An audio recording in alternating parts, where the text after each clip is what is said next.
Allô tout le monde, mon nom est Mélanie Haché, je suis directrice exécutive avec Épicure. Aujourd'hui, je m'apprête à essayer une nouvelle recette. J'ai aucune idée si ça va goûter bon ou pas, mais j'ai pensé le faire avec vous puis vous montrer qu'est-ce que ça va ressembler. Oups. Ça fait qu'on va faire le mélange qu'on a ici, c'est biscuits rapides que je vais utiliser. Je vais placer le mélange dans le bol puis je vais suivre la recette à mon dos. J'ai entendu d'une autre leader que je connais avec Épicure. Elle utilise le mélange pour les biscuits pour faire un mélange pour sa pâte à pizza. Je trouvais ça vraiment intéressant. Fait que ce soir, j'ai pensé, oh, on va essayer ça. Je vais préparer la pâte à pizza, la faire cuire. J'ai aussi fait cuire dans mon four micro-ondes. Je vais vous le montrer dans quelques secondes. J'ai fait cuire de la viande hachée dans une étuveuse. Donc, on va vérifier ce qu'elle est prête. Puis, je vais aussi préparer sur mon poêle, pendant que tout ceci se prépare, le mélange de marinara, sauce marinara, juste avec des tomates en dés. Donc, une petite sauce tomate bien facile. Puis, on va voir qu'est-ce que ça va donner. Ça fait que vraiment, c'est une petite nouvelle recette que je voulais essayer. Puis, je me tenais de faire une petite vidéo en même temps pour vous montrer qu'est-ce que ça ressemble. Fait que, continuez à écouter mon vidéo, puis on va avoir du fun.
Alors, j'ai sorti la pâte à pizza du four. Je vais vous montrer qu'est-ce que ça ressemble. Je l'ai fait cuire pour 10 minutes pour l'instant.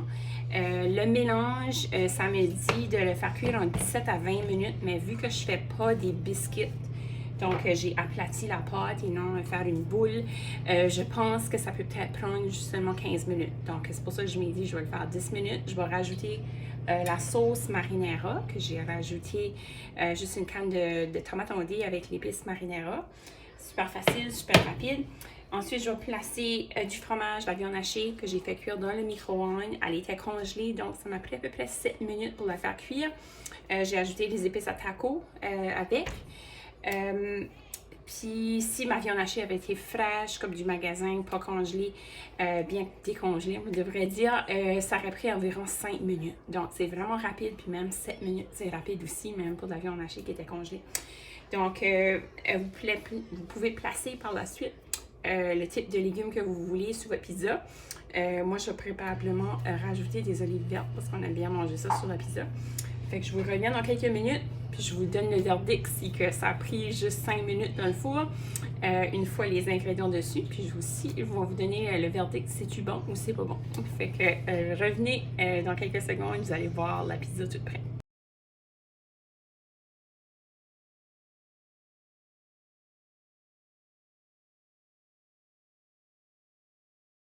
J'ai sorti la pizza du four.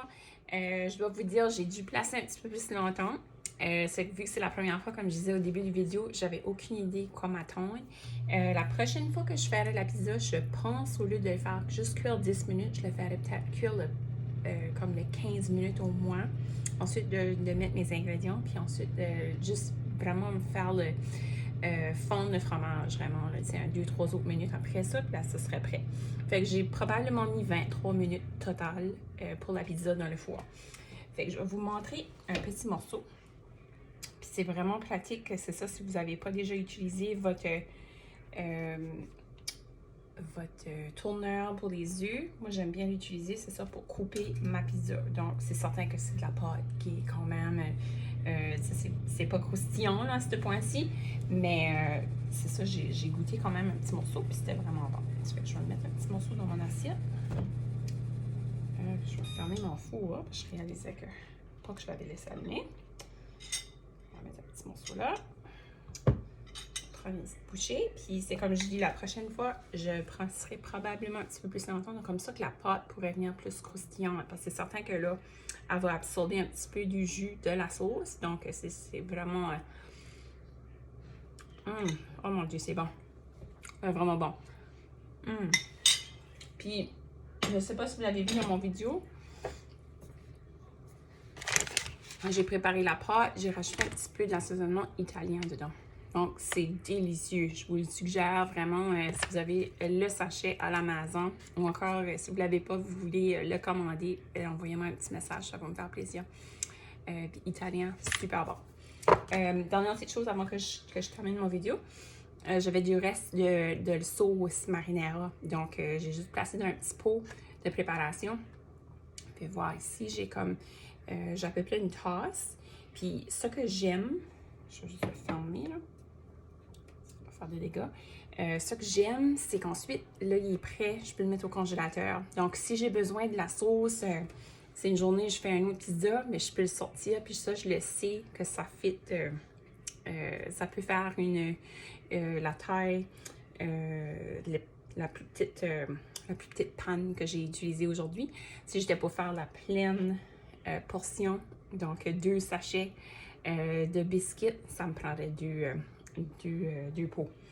Fait que 2 tasses de sauce. Comme ça vous donne une idée. Puis sur ça, j'espère que vous avez aimé mon vidéo. Je vais aller terminer ma pizza parce que c'est délicieux. Puis vraiment, je vous suggère, si vous n'avez jamais essayé de faire, c'est ça, la pizza avec le mélange. Oh wow! Non, c'est vraiment bon. Je suis vraiment contente d'avoir essayé ça. Fait que sur ça, je vous souhaite une belle journée. Et on se reparle. À bientôt, j'espère. Bye bye.